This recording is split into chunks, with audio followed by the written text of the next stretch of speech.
Pondok Pesantren Al Zaitun Indramayu, Jawa Barat terus menuai sorotan.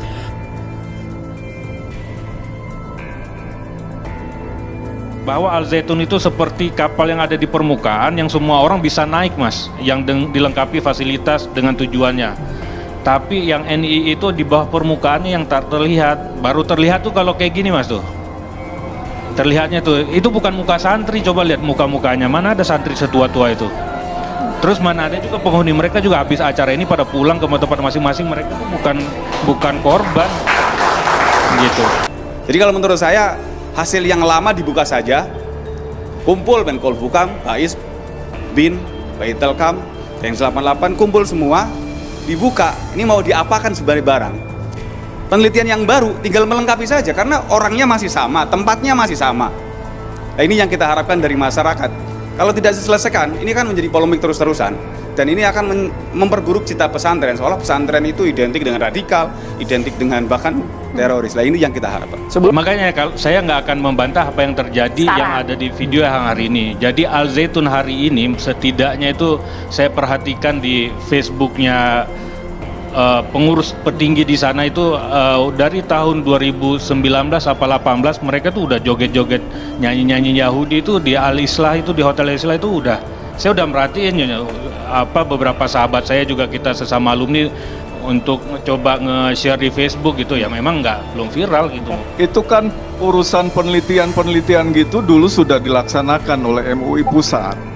Kalau saya masih ingat itu dulu diantaranya timnya itu Dr. Ato ya. 2002. Dr. Ato yang dari UIN juga ya, MUI Pusat.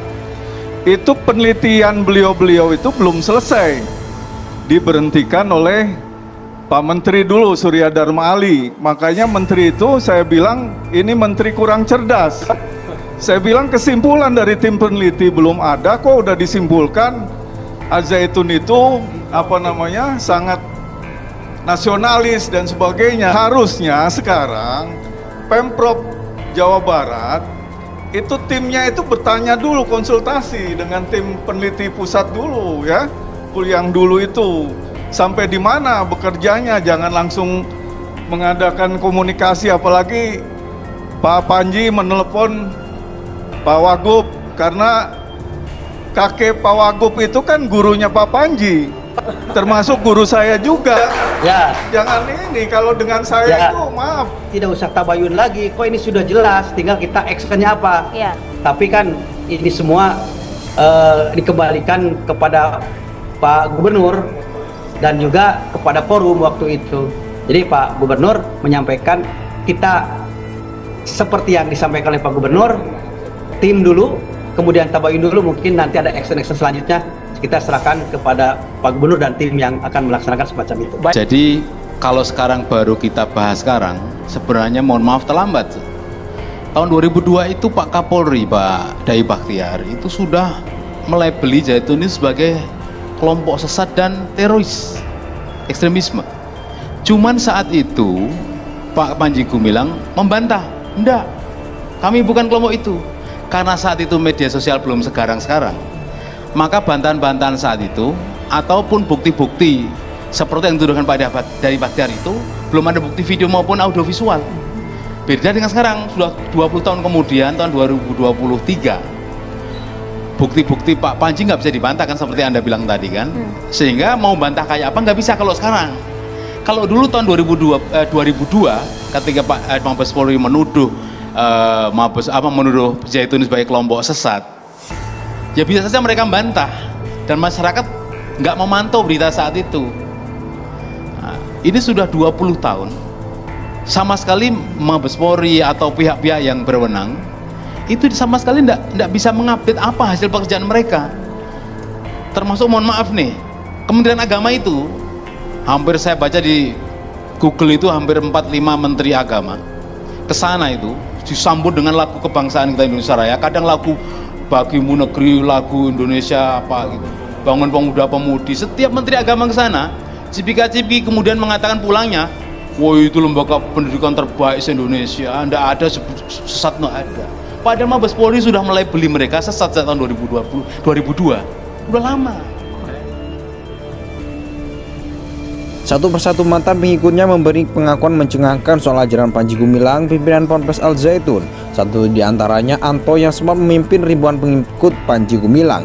Dilansir tribunwow.com, Anto mengatakan setiap jemaah Panji Gumilang diminta untuk melakukan penggalangan dana. Dana yang harus dikumpulkan tak main-main jumlahnya, mereka harus menyetor uang hingga miliaran rupiah setiap bulan kepada Panji Gumilang. Ironisnya, mereka menghalalkan segala cara untuk mengumpulkan dana tersebut.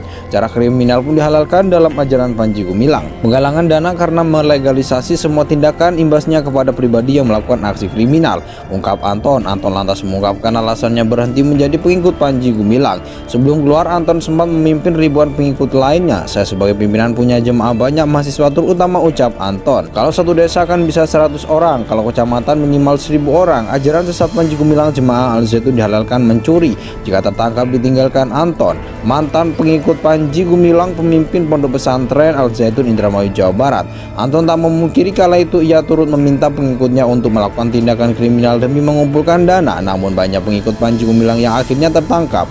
1000 orang saya suruh nyuri, perkara itu ada yang ditangkap polisi, ditangkap militer, ditangkap keluarga, ujar Anton. Hal itu sempat membuat Anton kebingungan hingga akhirnya berkonsultasi pada pimpinan Ponpes Al Zaitun. Saran kejam justru diberikan Panji Gumilang kala itu. Anton mengaku diminta meninggalkan jemaah yang tertangkap saat mencuri. Alasannya keamanan, kalau sudah tidak berguna tinggalkan, kalau masih ada diperas sampai habis, kata Anton menerima ucapan Panji Gumilang. Kan jadi berpikir ulang saya, tandasnya. Satu persatu mantan pengikutnya memberi pengakuan mencengangkan soal ajaran Panji Gumilang, pimpinan Ponpes Al Zaitun. Satu di antaranya Anto yang sempat memimpin ribuan pengikut Panji Gumilang. Dilansir tribunwow.com, Anto mengatakan setiap jemaah Panji Gumilang diminta untuk melakukan penggalangan dana. Dana yang harus dikumpulkan tak main-main jumlahnya, mereka harus menyetor uang hingga miliaran rupiah setiap bulan kepada Panji Gumilang. Ironisnya, mereka menghalalkan segala cara untuk mengumpulkan dana tersebut.